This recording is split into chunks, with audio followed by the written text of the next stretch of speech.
The book of Ezekiel chapter 18 and verse 31 బైబిల్లో ఈ విధంగా రాయబడి ఉంది. మీరు జరిగించిన అక్రమ క్రియలన్నిటిని విడిచి నూతన హృదయమును నూతన బుద్ధియు తెచ్చుకొనుడి. ఇశ్రాయేలీయులారా, మీరెందుకు మరణము నొందుదురు?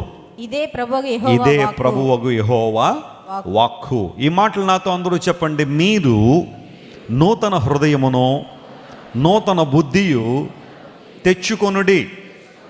ఎక్కడి నుండి తెచ్చుకోవాలి? నూతన హృదయాన్ని ఎవరు అమ్ముతారు, ఎవరు ఇస్తారు? రాజమండ్రి మార్కెట్లోకి కానీ లేకపోతే హైదరాబాద్ మార్కెట్లోకి వెళ్ళి ఏమండి కొంచెం నూతన బుద్ధి తెచ్చుకోమని బైబిల్లో ఉంది, మీరు ఏమన్నా ఇస్తారా అంటే ఎవరు ఇవ్వగలుగుతారు ప్రపంచంలో? యెహెజ్కేలు గ్రంథంలో 18వ అధ్యాయంలో దేవుడు అనేకమైన మాటలు మాట్లాడుతూ, దుష్టులు తమ దుష్టత్వం ద్వారా చనిపోవడం వల్ల నాకేమన్నా సంతోషం ఉందా?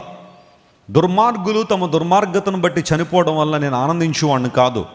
వారు తమ జీవితాలు మార్చుకుని, బ్రతుకులు మార్చుకుని నా చిత్తానుసారంగా జీవించినప్పుడు వారు జీవిస్తారు అని దేవుడు పదే పదే ఆ విషయాన్ని ఈ యెహెజ్కేలు గ్రంథం 18వ అధ్యాయంలో ఆయన మెన్షన్ చేస్తూ వచ్చారు.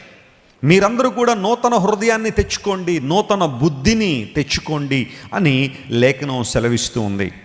అపోస్తలుడైన పేతురు కూడా దాదాపు ఇలాంటి వచనాన్నే మాట్లాడుతూ ఆయన తన పత్రికలో ఒక మాట సెలవిచ్చారు.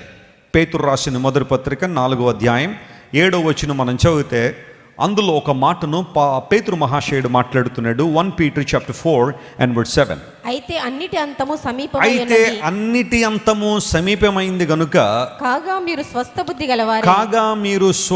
బుద్ధి గలవారై ప్రార్థనలు చేయుటయందు మెలకువగా ఉండుడి. ఎలా ఉండాలట? మనం మెలకువగా ఉండండి. యెహెజ్కేలు గ్రంథంలో దేవుడు మాట్లాడుతూ మీరు నూతన బుద్ధి తెచ్చుకోండి అన్నాడు. నూతన నిబంధనలో పేతురు మహాశయుడు పరిశుద్ధాత్మ ద్వారా మాట్లాడుతూ అంటున్నాడు, అన్నిటి అంతము సమీపమవుతుంది కాబట్టి మీరు స్వస్థ బుద్ధి కలిగి ఉండి ప్రార్థనలు చేయటం యందు మీరు ఎలా ఉండండి? మెలకువగా ఉండండి. ఈ రోజుల్లో వార్తాపత్రికలు మనం చూస్తున్న, న్యూస్ ఛానల్స్ని మనం ట్యూన్ చేస్తున్న ప్రపంచం అంతా కూడా ఒకలాంటి గలిబిలి కలవరంలో ఉన్నారు.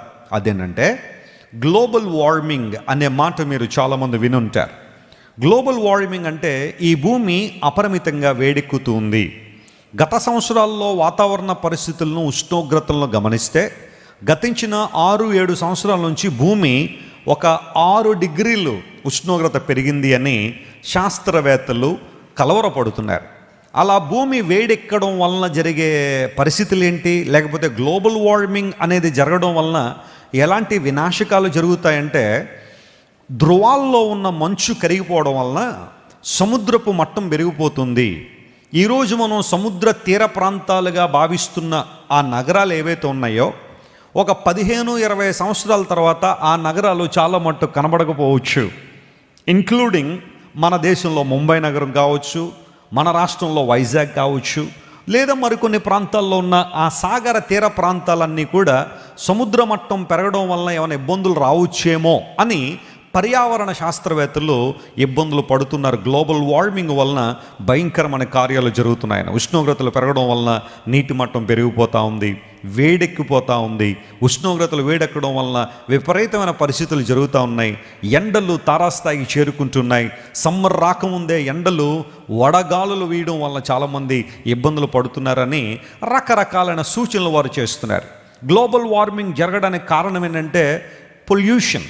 ఎక్కువగా మనం వాడుతున్న వాహనాల నుంచి వచ్చే పొల్యూషన్ వలన భూమి వేడెక్కిపోతూ ఉంది, వాతావరణం వేడెక్కుతుంది అని. రెండవది చెట్లు నరకడం వలన, అడవుల్లో ఉన్న చెట్లన్నీ కూడా నరికేసి ఫ్యాక్టరీలు కట్టడం వలనో, లేకపోతే వాటన్నింటినీ తీసుకొచ్చి వేరొక విధానాల్లో ఉపయోగించడం వలనో, కాగితం యొక్క వినియోగం ఎక్కువగా పెరగడం వలనో, ఈ చెట్లన్నీ నరికేయడం వలన ఈ గ్లోబల్ వార్మింగ్ పెరుగుతుందని మరికొన్ని కారణాలు. ఇలాంటివి ఏదో రకమైన విషయాలు తెలియచేస్తూ ప్రపంచం అంతా ఒక కలవరం గుప్పెట్లో ఉంటున్నారు. రష్యా యుక్రెయిన్ యుద్ధం ప్రారంభించబడిన తర్వాత చాలా దేశాలు అలా నిలబడి చూస్తున్నాయి. ఎందుకు అంటే ఎందుకు వారు ఇంటర్వ్యూన్ అవ్వట్లేదు? ఆ రెండు దేశాల మధ్య ఎందుకు చాలామంది ఇంటర్వ్యూన్ అవ్వట్లేదంటే, ఒకవేళ ఏదైనా దేశం వారి మధ్యకి వెళ్తే ప్రపంచ యుద్ధం వస్తుందేమో. ఒకవేళ వెళ్ళినప్పుడు వాళ్ళు ఇచ్చే సూచనలు ఈ దేశం కానీ ఆ దేశం కానీ వినకపోతే, ప్రాముఖ్యంగా రష్యా కనుక పెడచెవిని పెడితే భయంకరమైన యుద్ధం ప్రపంచంలోకి వచ్చేస్తుంది. ఈసారి వచ్చే యుద్ధం ఎలా ఉంటుందంటే, ఇకపై కనుక ప్రపంచ యుద్ధం వచ్చిందంటే ఇకపై మామూలు వెపన్స్తో పోరాడుకోరు, ఇంకా డైరెక్ట్గా అటామిక్ బాంబ్సే, యాటమ్ బాంబ్సే ఒక్కొక్క దేశం మీద వేసేసుకుంటారు. కాబట్టి ఆ యుద్ధం రాకూడదనే చాలా దేశాలు ఇప్పటికీ కూడా నిశ్చేష్టులో నిలబడి చూస్తూ ఉన్నాయి. భయం, ఆందోళన. ఒక ప్రక్కన రెసెషన్ మరలా వచ్చేస్తుందని న్యూస్లో మనం చూస్తున్నాం. అలా అమెజాన్లో జాబులు పోతున్నాయి, ఫ్లిప్కార్ట్లో జాబులు పోతున్నాయి, గూగుల్లో జాబులు తీసేశారు. సో ఇలా గ్లోబల్గా ఉండే సమస్యలు కొన్ని ఉన్నాయి. అన్నిటి అంతము సమీపమవుతుంది అని పేతురు గారు 1వ శతాబ్దంలో చెప్పిన ఆ మాట ఎంత స్పష్టంగా నెరవేర్చబడుతుందో మనం చూస్తున్నాం. దేనికి సంకేతం ఇవన్నీ కూడా? ఏం జరగడానికి ఇవన్నీ ప్రిపేర్ అవుతున్నాయంటే, జాగ్రత్తగా గమనించండి ప్రియులారా, అంతం అనేది ఒకటి రాబోతుంది. దానికి ప్రపంచం పరిగెడుతూ ఉంది, ముందుకు వెళ్తూ ఉంది. ఇలాంటి సందర్భంలో దేవుని బిడ్డలు చేయాల్సిన పని ఏంటి అంటే, కంగారు పడడం మన పని కాదు, ప్యానిక్ అవ్వడం మన పని కాదు, నర్వస్ ఫీల్ అవ్వడం మన పని కాదు. పేతురు భక్తుడు అన్నాడు, అలాంటి సిచ్యువేషన్స్ మీరు ఎదుర్కొన్నప్పుడు మీరు చేయాల్సిన పని అంటే ప్రార్థన చేయండి, ప్రార్థనలో మెలకువగా ఉండండి. ఎందుకు అంటే, మీరు ఆత్మలో శక్తివంతులుగా ఉన్నప్పుడు, ఆత్మలో బలవంతులుగా ఉన్నప్పుడు ప్రతి సంఘటనను ఎదుర్కొనగలిగే శక్తి దేవుని మీరు పొందుకుంటారు. విచారపడడం మన వంతు కాదు, కంగారు పడిపోవడం మన వంతు కాదు, బెంబెలెత్తిపోవడం మన యొక్క బాధ్యత కాదు. కానీ ప్రార్థన ప్రార్థన ప్రార్థన ఎంత ఎక్కువగా మనం ప్రార్థనలో గడుపుతున్నామో విపత్కర పరిస్థితులు ఎదుర్కొనగలిగే శక్తిని మనం పొందుకుంటామని పేతురు భక్తుడు సెలవిస్తూ, ఈ ప్రార్థన ఎవరు చేస్తారు, ఎప్పుడు చేస్తారంటే స్వస్థ బుద్ధి కలిగిన వారు. స్తోత్రం చెప్పండి, హల్లెలూయా చెప్పండి. స్వస్థత దేనికి రావాలట? బుద్ధికి రావాలట. ఈ రోజుల్లో చాలామంది స్వస్థతా సభలు అంటే విపరీతంగా పరిగెడుతున్నారు. స్వస్థతలు జరిగే మీటింగ్లు అనేసరికి గ్రౌండ్లు సరిపోవట్లేదు. ఇంకా అక్కడ ఏమన్నా చిన్న చిన్న మ్యాజిక్లు చేశారంటే ఇంకా అసలే పట్టుకోలేకపోతున్నాం జనం అందరినీ కదా.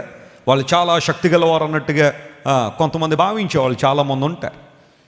మురికి నీళ్లు తెచ్చుకోండి, మేము మంచినీళ్ళుగా మార్చేస్తామంటే ప్రజలందరూ డబ్బాల్లో నీళ్లు పట్టుకుని వెళ్తారట. మరి కొన్ని చోట్ల యేసయ్య మురికి నీళ్ళు తెచ్చుకోండి, మంచినీళ్ళు చేస్తాను అనలేదు ఆయన. మురికి జీవితాలు పట్టురండి, మంచి జీవితాలు చేస్తారన్నాడు. స్తోత్రం చెప్పండి, హల్లెలూయా. అది యేసయ్య పిలుపు, దేవుడిచ్చిన పిలుపు అది.